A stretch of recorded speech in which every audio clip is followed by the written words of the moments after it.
गरीबों के दिल से गरीबी को पूछो, रात कटती तो दिन है गुजरता नहीं। लाख कोशिश है करता जमाने में वो, वक्त से पेट उसका है भरता नहीं। साथ दे के गरीबों का देखो कभी, अरे उसका एहसान दुनिया में मरता नहीं। जो कर्म यो धर्म पे भरोसा करे,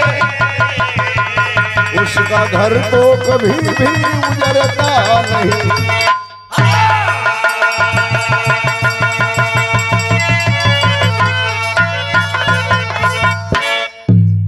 जो कर्म यो धर्म पे भरोसा करे, उसका घर तो कभी भी उजड़ता नहीं। बड़े भाग्य से मानुष का तन मिला है। आदमी पैसे के पीछे दीवाना है जितेंद्र मास्टर साहब, लेकिन एक बिरहा से सीख मिलेगी समाज को कि कैसे कैसे समाज में इंसान पैदा है। कव्वाली बखोम ना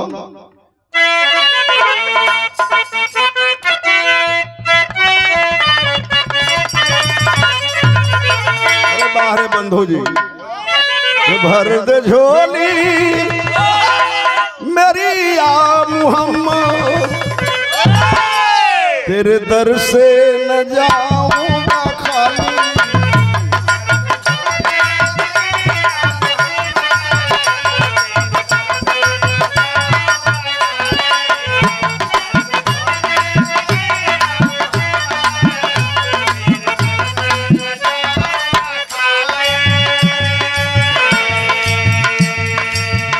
बिरहा की बात सुनो, ऊपर वाला हर इंसान को बनाया है, उसकी गलती मानो या प्रकृति का नियम मानो।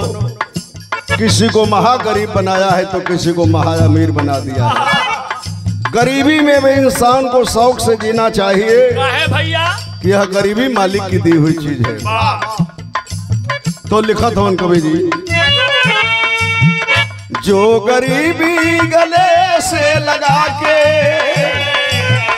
जो गरीबी गले से लगा के, अपने कर्मों से जग में है जीता।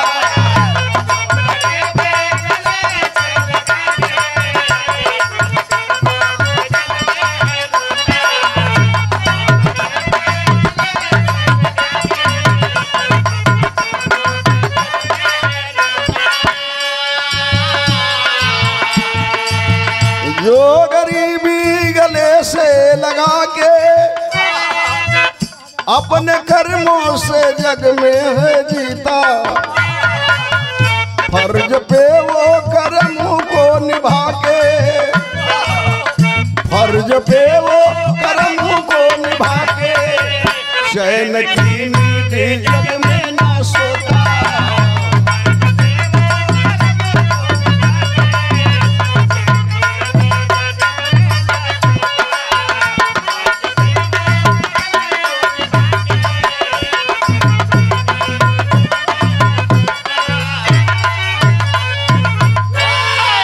यही से बिरहा की शुरुआत है। एक एक लाइन सुनते चलिए घटना कैसी है। बहुत कलाकारों से यूट्यूब से आप लोग बिरहा सुनते हैं, मंच के माध्यम से सुनते हैं, लगेगा कि आप लोगों की आंखों के सामने घटना घट रही है। सिंगल लाइन से चला कैसे।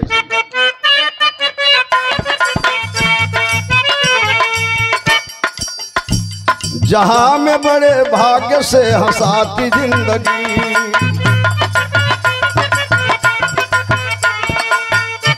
अक्सर यहाँ गरीब को रुलाती जिंदगी।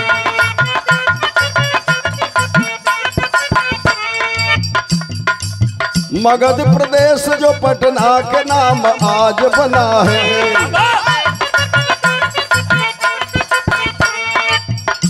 लालू हरे नीतीश का साम्राज्य बना है।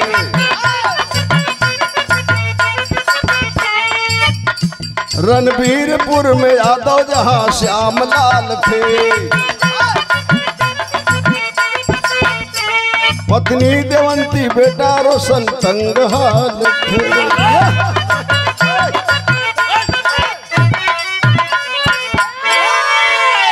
ये 100 रुपए का सम्मान, बहुत शानदार ठंडे की दुकान है और निराल बना बहुत जल्दी बन के तैयार हो जाए। इनके शादी विवाह वाला मैरिज हॉल रमाकांत पहलवान बसंटोला के पावन धरती से हमारे परम मित्र हैं। इनसे दीदार नहीं होता है तो रात को नींद नहीं लगती है। रणबीरपुर का रहे वाला श्याम लाले भैया, पत्नी के नाम दवंती देवी, एगो लड़का 8 साल के रोशन। यह 3 गो परिवार हो, बड़ा गरीबी में जियत हो, गाय भैंस रखले हो, वही में खुशहाल जिंदगी काटत हो। समय एक दिन ऐसा बदल ले बाबू, पत्नी को दर्द हुआ, ले गईलन इलाज करावे लगलन। दर्द बढ़ता गया, इलाज कराते गए, दर्द बढ़ता गया। इलाज करावत करावत गाय भैंस बिक गई, तन के मेहरारू के गहना सब बिक गई। एगो बड़ डॉक्टर के पास ले गए पटना में, और जब चेक करवाया डॉक्टर तो कहा कि श्यामलाल आपकी बीवी को कैंसर हो गया है। पत्नी को बचाना चाहते हैं तो लंबे पैसे का इंतजाम कीजिए और दिल्ली एम्स में चले जाइए, शायद आपकी बीवी बच सकती है। सुना वह गरीब आदमी, उसके पांव के नीचे से जमीन खिसक गई।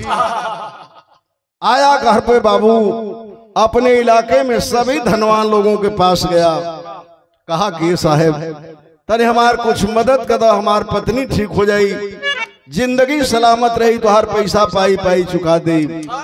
लेकिन गरीब को इस जमाने में कोई पूछने वाला नहीं है, एक पैसे की किसी ने मदद नहीं किया।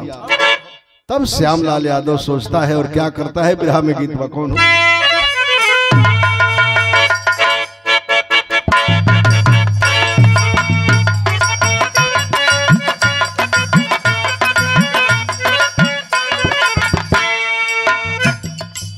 देखा अब जमाना कैसन हो गई बा, कैसन भैया, लड़कन के शादी ब्याह हो जाता, मोबाइल नंबर दिया जाता, रात दिन बतियोले में लाग जाता।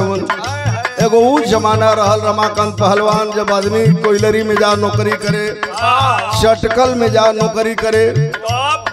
नायब साहब दरोगा जी तिवारी जी, सुनी आपे को बात बतावत है, चिट्ठी लोग भेजे थे 1 महीना पे आवे, 1 महीना पर इन्हीं से जवाब जा बंधु भाई।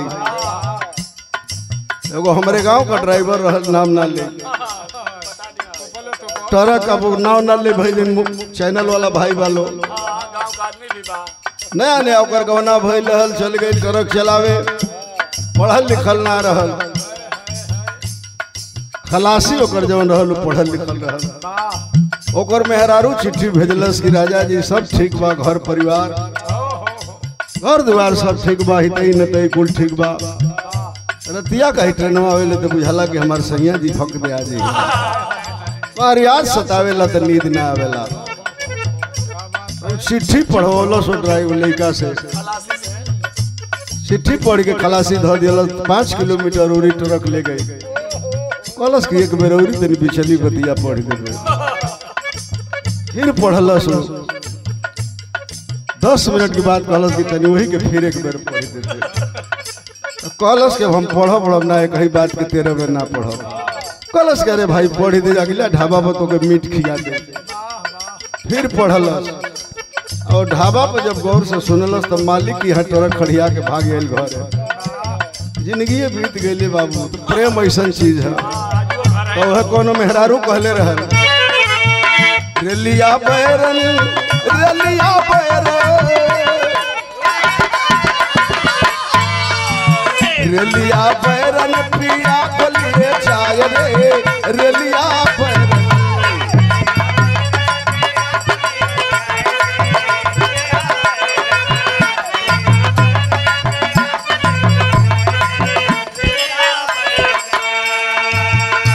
इतना लोग बिरहा सुनत हुआ, जिंदगी में आदमी से हमेशा मुलाकात नहीं होती है। आज इस थाने पर कंचन मौर्य जी लोकप्रिय थाना अध्यक्ष हैं, आज हैं, साल भर 1.5 साल के बाद जब चली जाएंगी शायद हम लोगों से जिंदगी में मुलाकात हो। कहलस परदेसी की काले ही ट्रेन से चल जाएगी। कहलस मेहरारू की ट्रेनिया तो रोज आवेले, ट्रेन के कौन गलती बा। एगो काम हो जाए तो हमारे सैया जी ना जाता। जवनी टिकटवा से हरी मोर जई है।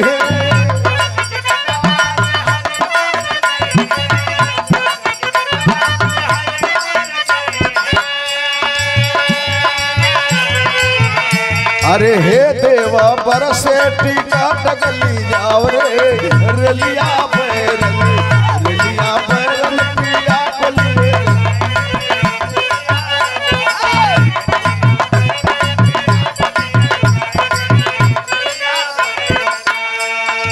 यह कहते रहे भैया लाल बहादुर दरोगा जी, आज आप लोगों से मुलाकात है, विराह सुन रहे हैं, कल किसके साथ क्या होगा, जिंदगी में मुलाकात होगी कि नहीं कोई जानता नहीं।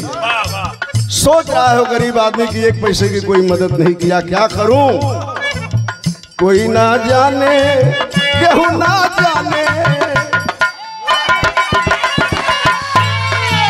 केहू ना जाने ला कुदरत का घाट हो, केहू ना जाने।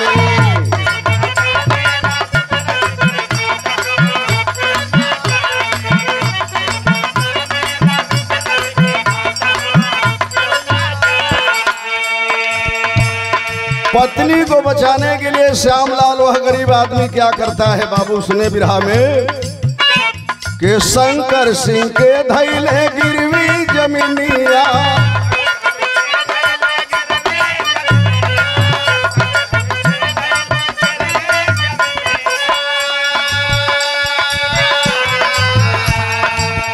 इस भाव पे परम आदरणीय रामकृष्ण यादव दीवान जी आपके द्वारा सादर 100 रुपया का पुरस्कार भगवान कन्हैया का कृपा आप पर बनल रहे, आपके परिवार पर बनल रहे, बहुत बहुत प्रणाम बा। शंकर सिंह के धैला गिरवी जमीनिया,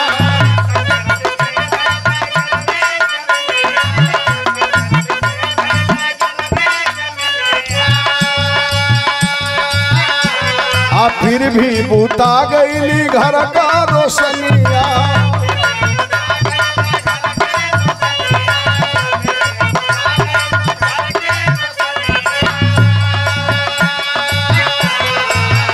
आइल जीवन में आज काली रात हो, केहू ना जाने, केहू न जाने ला कुदरत का घाट हो।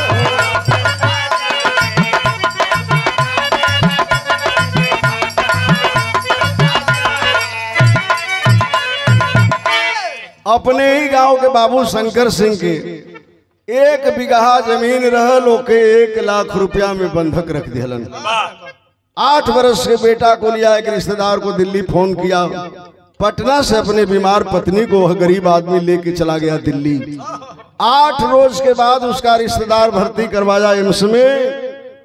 8 रोज के बाद बाबू हॉस्पिटल में जांच हुआ, 95,000 रुपया उस गरीब का लगा।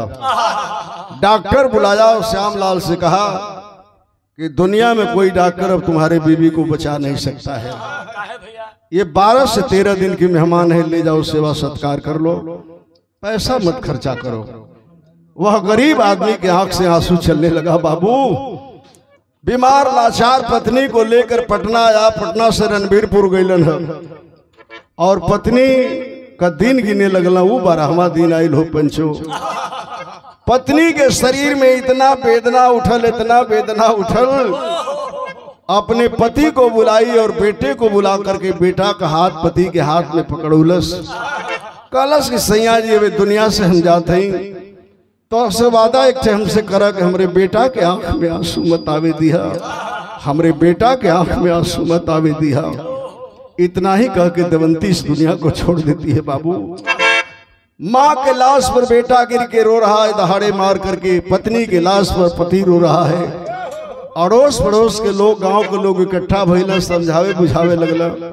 वह गांव के लोग 10 रुपया 20-50 रुपया चंदा लगा के ले जाके दाह संस्कार करा दिलन, काम क्रिया करा दिलन। फक्कड़ बन गया वह गरीब आदमी। श्यामलाल फक्कड़ बन करके घूमने लगा। बाबू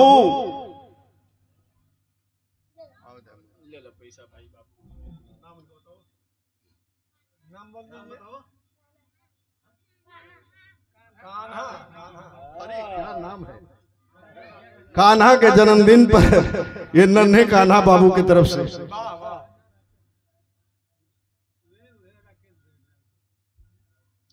और एक ड्राइवर साहब के सुपुत्र हैं। मालिक भगवान कन्हैया की कृपा सदैव बनी रहे कि अपने कान्हा जी के कान्हा पर कृपा बनल रहे कि अपने परिवार का नाम रोशन करें। ले कैलन 12वां दिन पत्नी मर गई। गांव वाला बाबू चंदा लगा के दाह संस्कार कैले, काम क्रिया कर दिलन। फक्कड़ बन के घूमे लगल श्यामलाल, लेकिन पापी पेट का सवाल है। 8 साल का लड़का हो बाबू, वही गांव में उनका घरे काम करके 2 वक्त की रोटी के इंतजाम करे लगल। एक दिन एगो मास्टर साहब के घरे काम करत रहल लड़का, और आंख से आंसू चलत रहल। मास्टर साहब कहला काहे रोवत हो बेटा? कहलस किस्मत फूट गई हो मास्टर साहब, माई हमार मर गई। बाबू फक्कड़ हो गई, 1 बीघा खेत रहल वो बंधक हो गई, जिए के कोनो सहारा नहीं बा बाबू।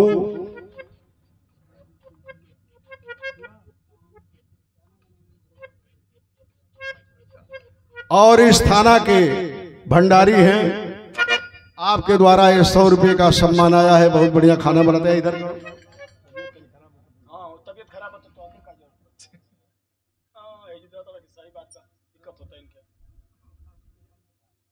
लेके चला है।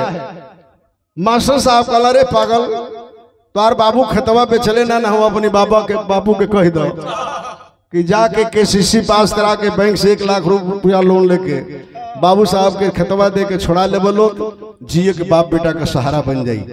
आ वही खेती बाड़ी से कमा के धीरे धीरे कर्जवा भी भर दे। लड़का आइल अपने बाप के समझाउत बा, बिरहा में गीत बा, का समझाउत?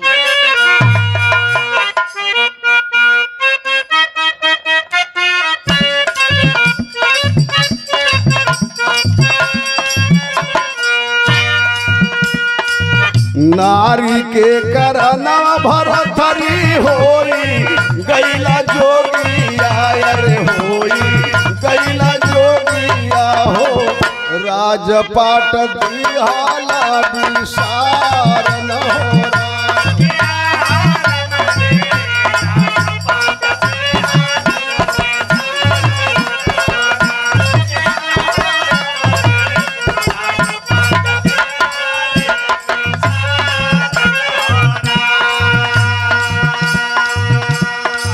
काट करो चलो ना, यहाँ से गिरल तहाँ से। लड़कवा कहला सपने बाबू से, छोड़े ना जमीनिया ठाकुर पैसा के कराना, अरे पैसा के कराना हो। रोवेला सुगनवाया सुधार न हो।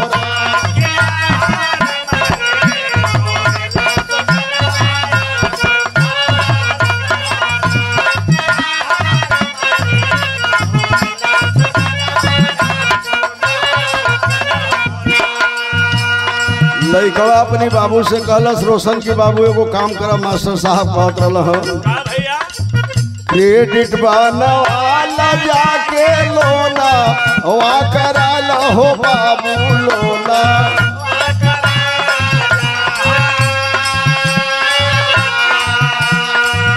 देवी के रुपया अपन खेता, वा छोड़ाला हो बाबू खेता।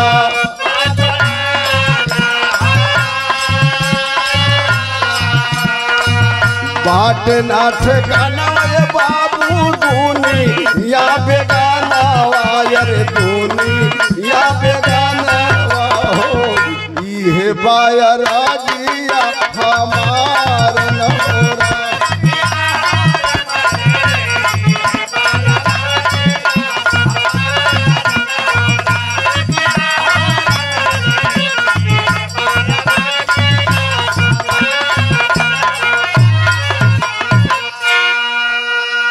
लड़कवा कहलस खेतवा छूट जाई, जीवन का आधार हो जाई। ये चौराहा वो चौराहा फकड़नी और घूमबा बाबू, ऐसे जिंदगी बेकार हो जाई। लड़कवा के बाप के दिमाग में बात जमल, एगो नेता के पकड़ला। वो नेता रहल महाराज जी तोहरी दोस्तवा नेता नियर। कहलस गए मेरे लोन पास करा दे, हम चला है यही कागज पत्र लेके बैंक में। 15 दिन लेके कागज पत्र दौड़ना बैंक मैनेजर के सामने, हाथ जोड़ के रोवे लगला कि साहेब बड़ा मजबूर इंसान है, हमारा लोनवा पास कर दो।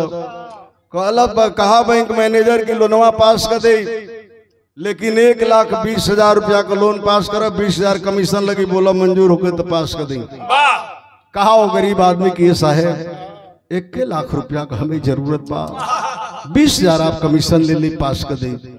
कहा बैंक मैनेजर की जाकाल बैंक में 4:30 बजे आई है। 4:30 बजे भैया का है? 4:30 बजे का मतलब कि जोना में बैंक वाला कमीशन तय कैले रहल, ओकर 10 बजे 11 बजे 12 बजे 2 बजे पेमेंट ना कर, यहाँ बैंक में भीड़ रहले, सब ग्राहक चल जाई। तब गैला बुढ़ऊ दिसंबर को महीना रहल, 5 बजे बैंक मैनेजर 1 लाख रुपया दिहलस। जब संगवान नेतवा रहल दललवा कॉलेज के तोहार काम हो गई, तू घरे जा, हमार कुछ बैंक में काम बाद में आई। बुढ़ऊ पैसा बोला अपन चल दिला दे पंचो। गैला रोड पर एगो टेम्पू में बैठल, टेम्पू वाला गैला आधा किलोमीटर, एगो चौराहा पर रोक दिहलस। 1 घंटा उन्नी घूमल टेम्पू का ड्राइवर आयल तो कलश के बाबा सवारी मिलत नहीं बा, हम उतना दूर जाइब ना, अब 1500 किलोमीटर दूर हम जाइब ना, हमारी टेम्पू में से उतर जा। सोचला श्यामलाल की गरीब जमाना खराब बा, 1 लाख रुपया ले ले हैं, उतर गया टेम्पू से। कहला कि अब रोड छोड़ा है, गांव से हो गांव होते चलब, सवेरे ले पहुंच जाए तब वो ठीक बा। चलना है पैदल बाबू, 5 किलोमीटर पैदल चल रहा है। तो ले का भइल, देखा किस्मत उस गरीब को कहाँ ले जा रही है। का भइल बाबू,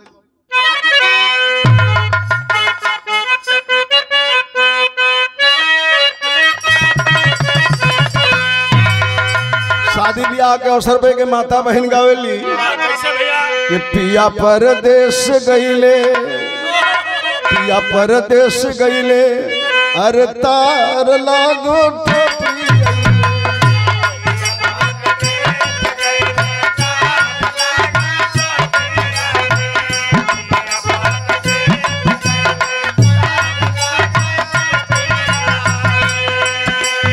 बिरहा के बाद सुना रमाकांत पहलवान।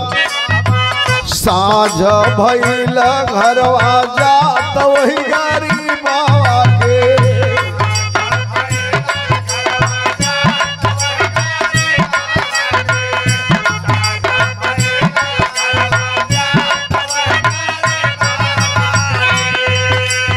ओठवा सुखल बा मुरझात वही गरीबवा के, सुना बात वही गरीबवा के। साझ भइल घरवा जात वही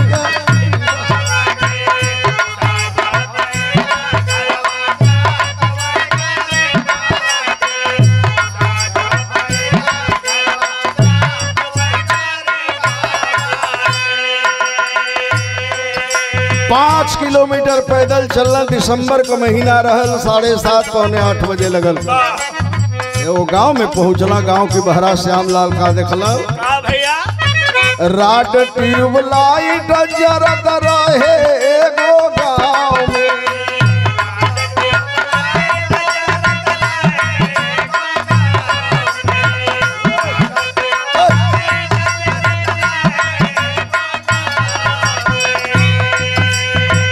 लाग गईल पाख वही गरीबा की काम में।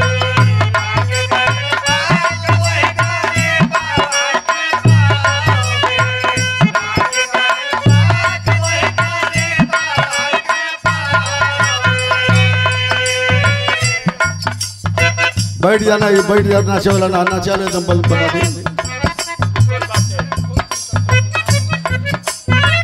रुकल बाटे वहाँ शर्मा तो वही गरीबवा के, सुना बात वही गरीबवा के। साझ भइल घरवा जात वही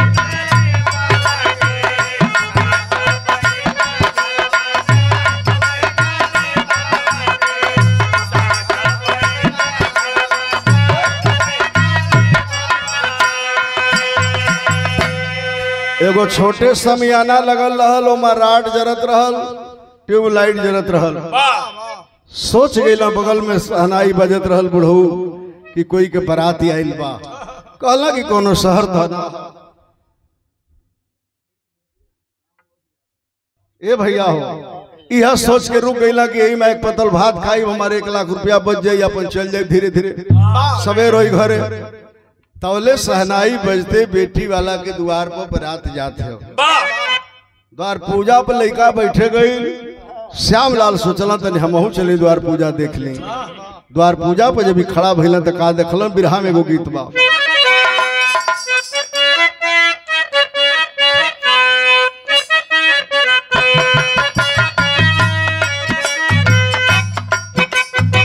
वह गीत बा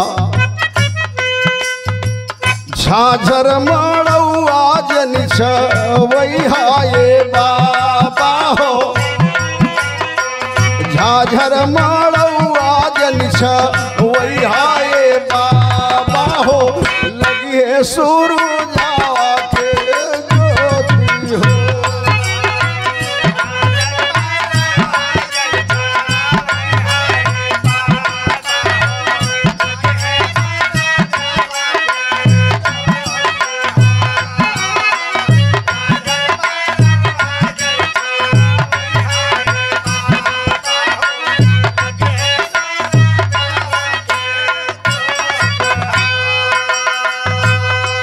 गैला श्यामलाल दुल्हा उतर के बैठल द्वार पूजा पर का देखत हमन। देखला दुआरावा पे होता झगड़ावा हो। देखले दुआरावा पे होता झगड़ावा हो। मनवा में करेला विचार हो।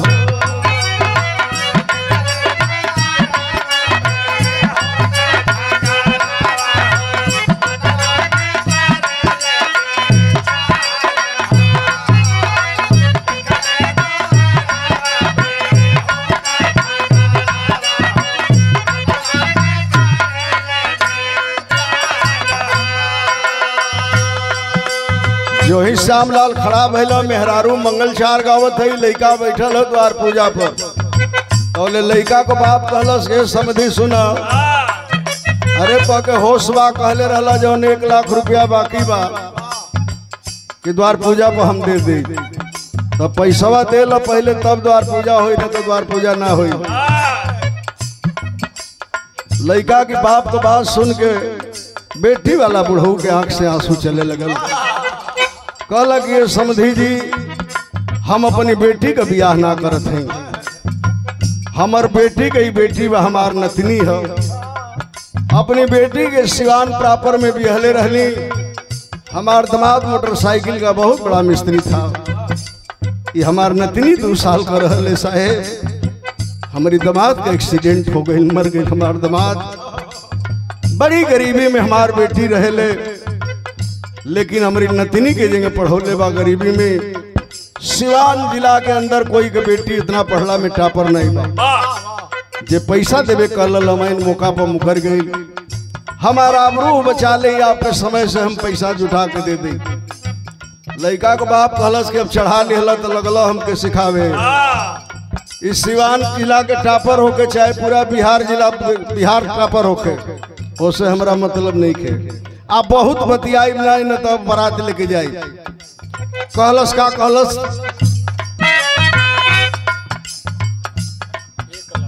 दुगुन चली हाँ। कहलस कि 1 लाख रुपया जो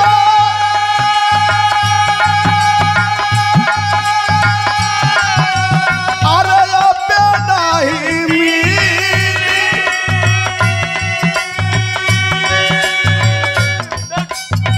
बिटिया के मनिया से नूरा वो ना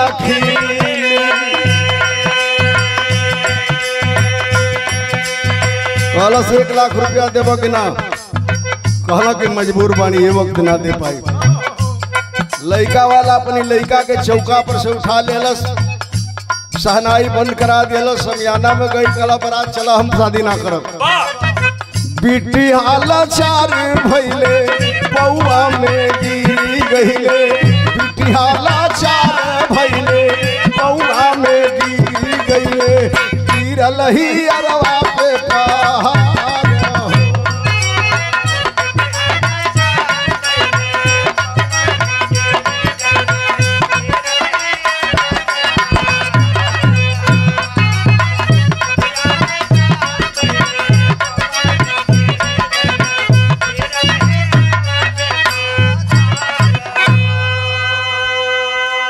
बारात जाए लगल हो बिरहा सुने वाला भाई लोग सब बरतिया गाड़ी में बैठे लगल। आज वो गरीब के दरवाजे पर जहां सहनाई बज रही थी मातम छा गया। वही श्यामलाल बगल में खड़ा है, सवाल कर रहा है कि मालिक हमको गरीबी तूने बहुत दिया है, कोई बेटी हमें हमारी नहीं है। आज इस गरीब के घर से बारात चली गई तो ये गरीब की बेटी मर जाएगी, जहर खा करके मर जाएगी। और बनारसी भैया हमारे कहाँ गईला सिपाही जी, देखा है बुल्लू चाचा के तनी सा अंदाज बतावत है, वही टेरी के कैसे कहे बाहर स्वर्गीय बुल्लू चाचा।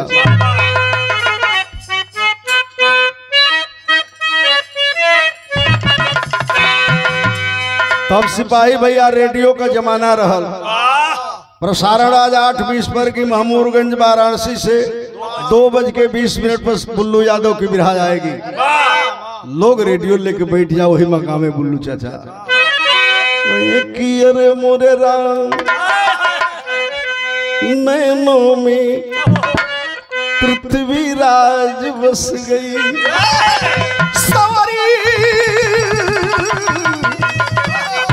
वो नैनों में पृथ्वी राज बस गए। क्षत्रिय वंश में मुसल दिल्ली के सिरदार, नैनों में पृथ्वी राज बस गए।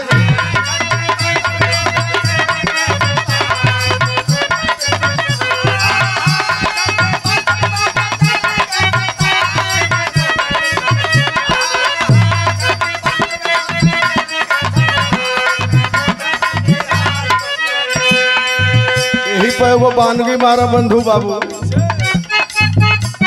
काके जिया मती डा सुना हमारी गुजरिया, अपईता गोरी गोरी काची रे उमरिया, लारी ला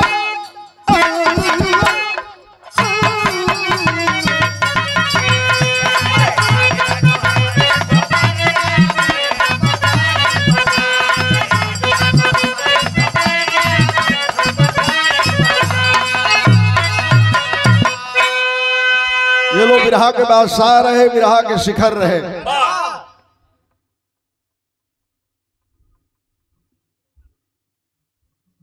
किससे नूरवा जो ना पैहा बिटिया, अरे पैसा कारण खा के मर गई है माहूरा।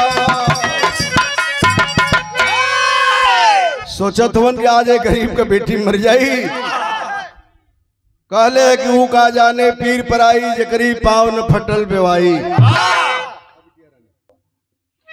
गया वह गरीब आदमी दौड़ते हुए लड़के के बाप के पास, कहलस के साहेब पैसवा हम ही के देवे कर इला में लेट हो गई, हाई 1 लाख रुपया ला बारात वापस ले चल के शादी कर। लड़का के बाप जब 1 लाख रुपया पौलो साथे में तो गिनलस 10 मिनट, कहलस कि जब 1 लाख पूरा देखलस कि बा, कहलस कि रिश्तेदार होखे तो रौरी नियर होखे। अब कहलस सनाई वालन के बजावत चला बरतिया चला हम बियाह करब। गाड़ी में से उतर जा। आइल द्वार पर फिर बारात, लोग पूछे लगल कि चाचा कहाँ का रहे वाला हो, तने अपन परिचय बता दो। कहलो श्यामलाल के बाबू है जो ना काम आइल बताओ आगे देखल लो। ए बरतिये मारी सवेरे सब बता के जाई। सगरी काम संपन्न होके लगल, लड़का बैठ गई, द्वार पूजा भइल, ब्याह संपन्न होके लगल, बारात खाए पिए लगल, समियाना में नाच शुरू हो गई। वही में जाके बुढ़ऊ बैठ गई। 2 बजे नाच बंद हो गई। 3 बजे वो गरीब आदमी के बेटी के विदाई होके लगल। जब वो लड़की कार के पास रोवत आई,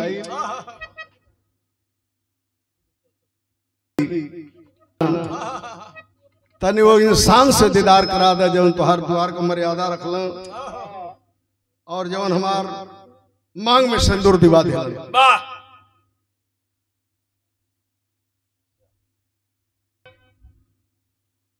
जब सुनला बुढ़ऊ की बुलावत ये लड़की हमसे भेंट करे खाती, आंख में आंसू लेके बुढ़ऊ धीरे से निकल गई।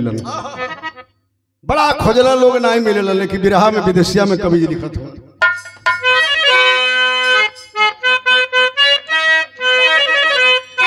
कि दान दे के चली गई ए पंचो बुढ़वा चली गई वही बेटा के लाख हऊ दे के रुपैया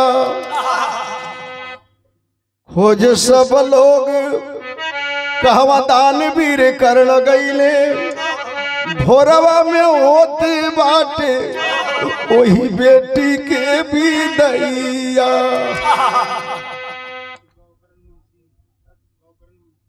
तब बाबू के दुलारी प्यारी ए पंचो बेटी मन मार रोवे भोरवा में होते बाटे वही बेटी के विदैया गरीब की बेटी तो कैसहू विदा हो गई लेकिन श्यामलाल पैदल जब सवेरे पहुंचल न खरे खूंटी पर अपन कुर्ता टंगला हो बिरहा सुनने वाला भाई लोग 8 साल का लड़का बाबू को पाकिट टोलस का कहलस कि रोशना पूछला कहा अरे बैंक वाला धन बाटे अरे थैली में बाटे तो हरी कोना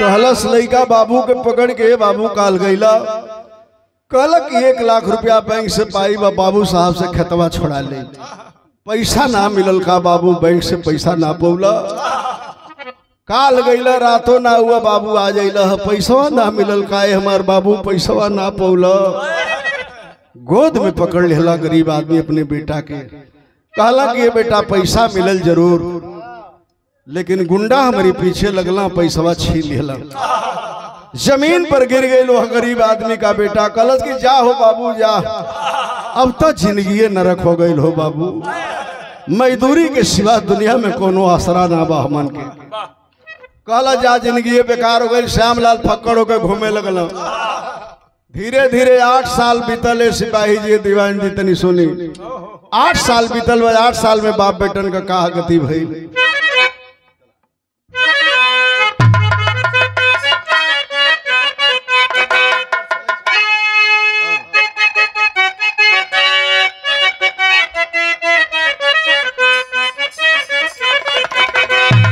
गीत के बे पंकज से सुनल हलो बिरहा का बात सुना कि भार बढ़ी गईले अरे भार बढ़ी गईले वही करजवा का भार बढ़ी गईले और रोवे बाप बेटा वाला चार होगा रजवा का भार बढ़ी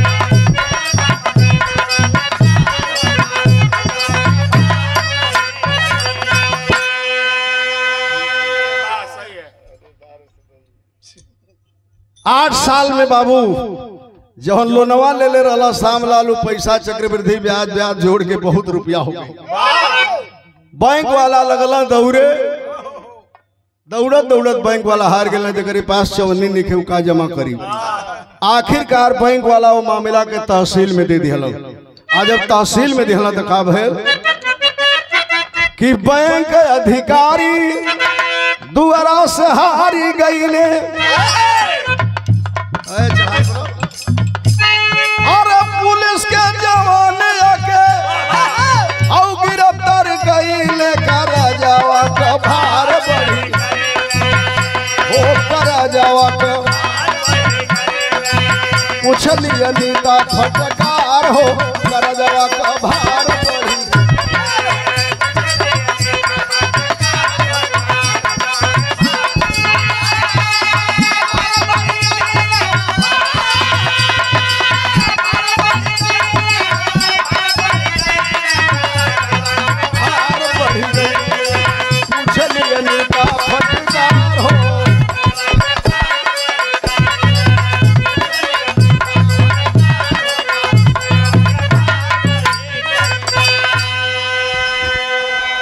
पकड़ के आखिरकार एसडीएम के आदेश पर सिपाही अइला जीप में पकड़ के श्यामलाल के ले गए, ले जाके बंद कर दिया तहसील थाना में।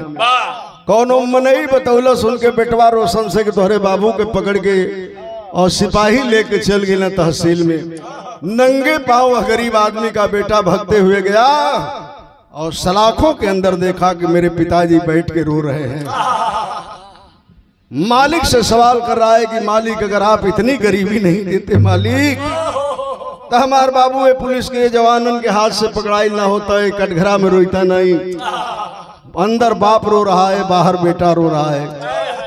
तो कुछ देर की बात है पंचो, एसडीएम के आवास के ऑफिस के सामने कुर्सी मेज सब लगल, संतरी खड़े हुए, सिपाही खड़े हुए और आदेश देती है। सिपाही पकड़ के लेके गईला श्यामलाल के पेश गईलन। सवाल करती है एसडीएम महिला कि बाबा आज तक तूने कर्जा 1 रुपया नहीं चुकाया है, आखिर तू जुआरी है कि शराबी है? बोलो हमें जवाब दो। जब कस के डांटे लगल एसडीएम महिला, है बाबू पैर पे गिर गया वह गरीब आदमी, कहलस की बेटी तने हमारी बात सुन ला, किस्मत का मारा जिंदगी का हारा हुआ इंसान हूँ बेटी। क्या कहता है बाबू बिरहा में गीत बा।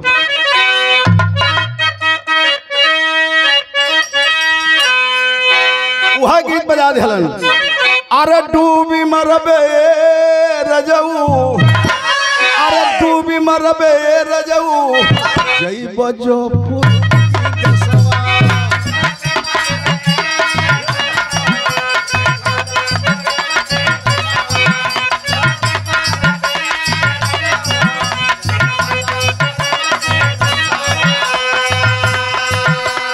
तारज के छोड़ा कह रहा है वो गरीब आदमी, का कहिए बेटी, का कहिए बेटी अपनी कहानी आगे।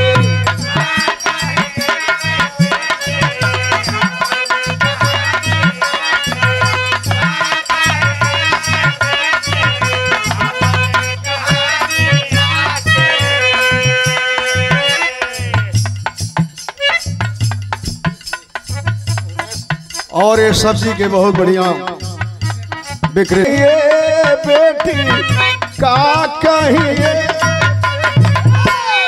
अपनी कहानी,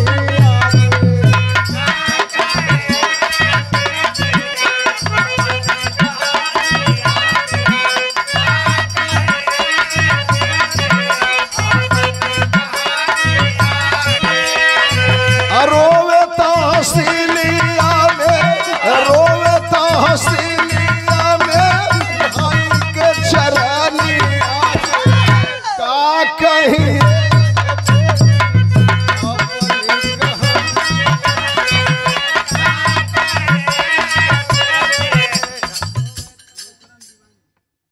हमार बात सुना। हम जुआरी है न शराबी है, हमार बात सुना।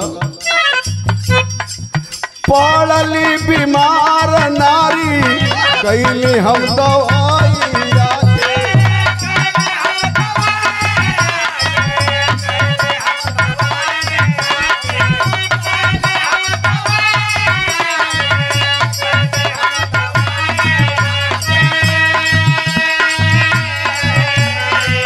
ताबो हऊ नजरिया रे बाउर, ताबो हऊ नजरिया रे बाउर, भैली वही गोसाई।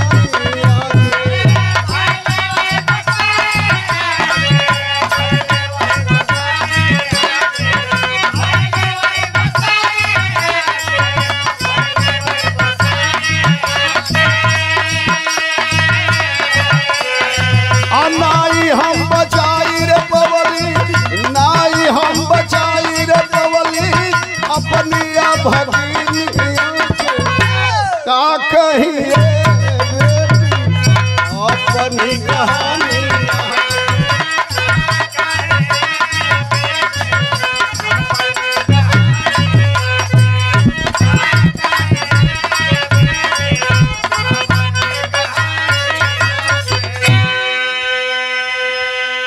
और ये चौथा पांचवा पुरस्कार है परम आदरणीय दीवान जी गौकरण भैया के। कहलस की ये बेटी पत्नी बीमार पड़ल, हमार कैंसर हो गई, 1 लाख रुपया में से अपन जमीन बंधक रख के इलाज करौली, मालिक के वो मंजूर ना भइल, हमार पत्नी भी मर गई हो बेटी, तोरी सामने हमारा अनाथ बेटा खड़ा बा, हमार दुनिया में हमसे गरीब कोई ना बा।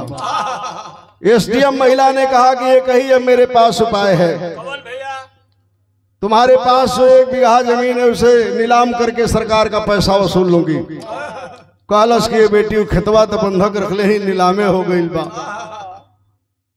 एसडीएम महिला सवाल करती है, पूछती है कि बताओ बाबा कि 1 लाख रुपया कर्जा लिया तो खेत रख करके जब दवा कराया तुम्हारी पत्नी मर गई, उससे हमारा मतलब नहीं है, जो 1,20,000 तूने लोन लिया है उस पैसे को क्या किए?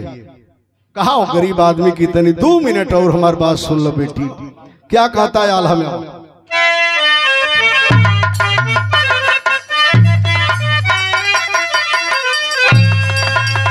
कहला कि खेतवा छोड़ावे बदे आउए लोनवा करवली हो बेटी,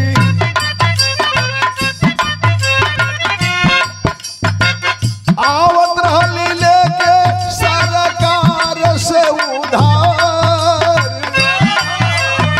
शाम के समैया धैली घरवा का डहरिया हो बेटी,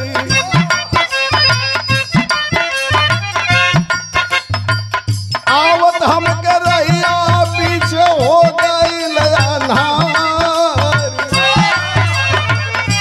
कहलो श्यामलाल यादव एसडीएम साहिबा से कि ये बेटी 1 लाख रुपया मंजूर करौली, लोन 1,20,000 का करेला, 20,000 कमीशन ले लिया, 1 लाख रुपया ले, साधन ना पौनी, आवत रहनी पैदल, घर हमार दूर रहल हो बेटी, तनी सुना कहाँ पहुंच गई। गौआ गुलौरी आइल रहे एक बरतिया रे बेटी, सोचली कि ले भाई हमें रतिया हो गुजार। कहला कि बेटी दीनानाथ पटेल के घरे बारात आइल हल, सोचली कि एक पत्तल भात खा के अपन जिंदगी रात बिता ले। लइका गईल मड़वा में तोले का भैल, बिटिया बेचारा तोले मड़वे में रोए लागल,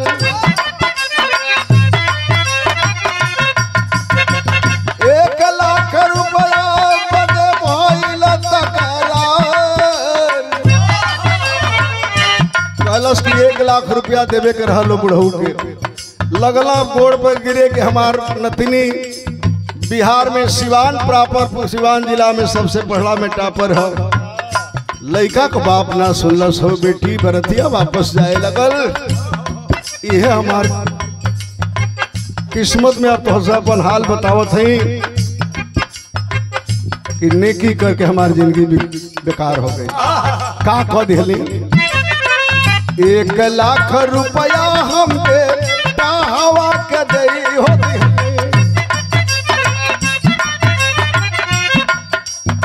ले हली गरीब कई जतिया हो बार, आज लेना जुटल 1 लाख रुपया हमसे, घूमतनी आज हम बनी के खरीदार।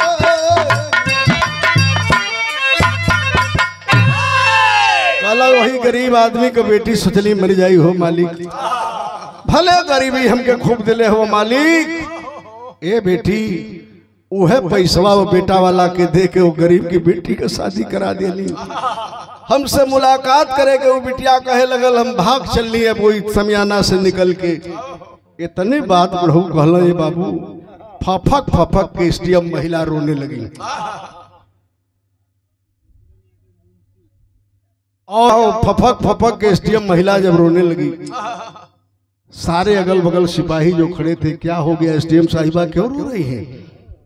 दौड़ के वह गरीब आदमी पैर पे गिर लिया कि बेटी हमार खेत नीलाम करके सरकार का पैसा ले लो बेटी। काहे रोवत हो बेटी, तू काहे रोवत हो,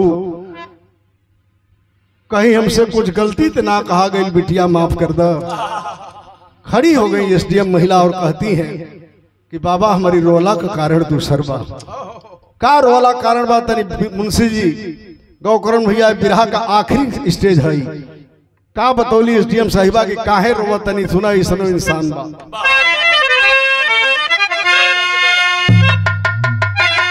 अरे गजबे दर्द दिल है समय के गतिया, आया सुधारे लिया नीता सुनी विपत्ति का बतिया।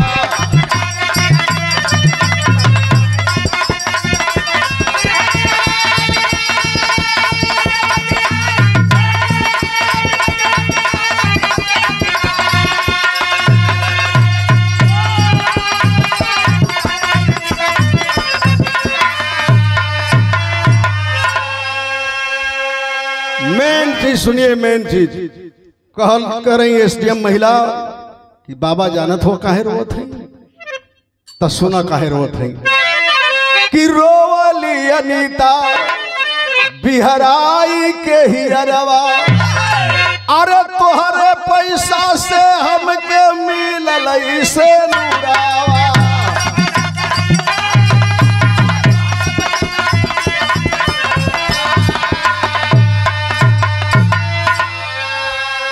अरे पागल भइलो सगरी आज गवा के थतिया, आया सुधारे लिया नीता सुनी विपत्ति का बतिया। एसडीएम महिला वही बता रही हैं कि बाबा दूसरा कोई के शादी में वो पैसवा ना दिला, वो दीनानाथ पटेल का नतनी हम ही अनीता पटेल है। हमार विदाई होखे लगल बाबा, तोहार बड़ा तलाश करौली ना मिललो, सुबह शाम 2 घंटा मालिक से प्रार्थना कराई ना कि हे मालिक हमार जिंदगी वही दिन धन्य हो जाई जहिया वो इंसान रूपी भगवान से हमार दीदार करा देबो। मालिक ने मेरे फरियाद को सुना है, भगवान कन्हैया ने आपसे दीदार करा दिया। कालस के रो मत बाबू, सुना कालस की रोव जनी बाबू, आया सली बापू गईली पाई, अरे आज सही रोशन बहामार सगे भाई।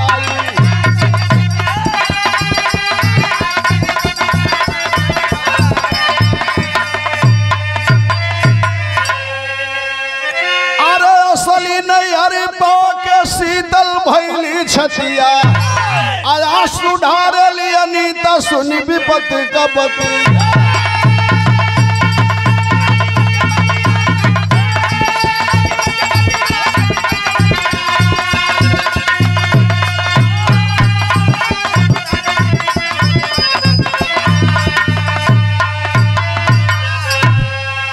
कहीं कि आज से आप मेरे धर्म के बाप होंगे, मेरा सगा भाई होगा, एक साथ अपने साथ लेके जिंदगी बिताऊंगी, इसे पढ़ा लिखा कर अच्छा इंसान बना के समाज में पेश करूंगी। लेके गई अपने क्वार्टर पे, बैंक का सारा कर्जा चुकाती है, जब लोन पर खेत रखल वो छुड़वा दिली। जब लेके घरे रहे लगली, श्यामलाल के बेटा के अब एडमिशन करा दिली, पढ़े लगल। एसडीएम साहिबा के पति को जब पता चला दिल्ली में कि एक बुजुर्ग को अपना बाप बना के रखी है, उसके बेटा को भाई बना लिया है, जहाज से आनन पानन में एसडीएम साहिबा का पति आया और सादर 100 रुपए का समझ, हटाओ इस बूढ़े को घर से निकाल दो, इसके बेटे को घर से निकाल दो। कई एसडीएम महिला के नाता जन्म जन्म तुमसे टूट सकता है, लेकिन ये रिश्ता बाप बेटा से कभी नहीं छूट सकता है। पहचानते हो, ये वही इंसान है जो तुम्हारे बाप को 1 लाख रुपया दिया, मेरे मांग में सिंदूर दिलवाए, मेरे नाना के दरवाजे की मर्यादा को रखा, और वही बाप के औलाद हो कि 1 लाख रुपया के लिए मड़वे से उठ के चल दिए थे। ये रिश्ता तुमसे टूट जाएगा आज भी, लेकिन इनसे नहीं छूटेगा। अपने बाप के पराचित को माफ करना चाहता है तो हमारे धर्म के पिता के पैरों पर गिर करके माफी मांग ले। माफी मांगा, पटना में लेके पूरे परिवार को जीवन यापन कर रही हैं एसडीएम साहिबा, जिनको सरकार वहां के सम्मानित करने का काम किया है। तो यही से कभी कहानी का अंत करते हवा।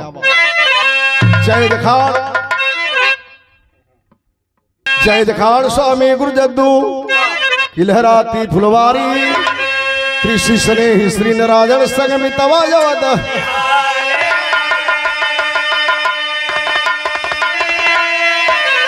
अरे सदुरवा जो ना पहिया बिटिया तो गौकरन राम सी सही करी है का सबुरवा सनुरवा जो ना पहिया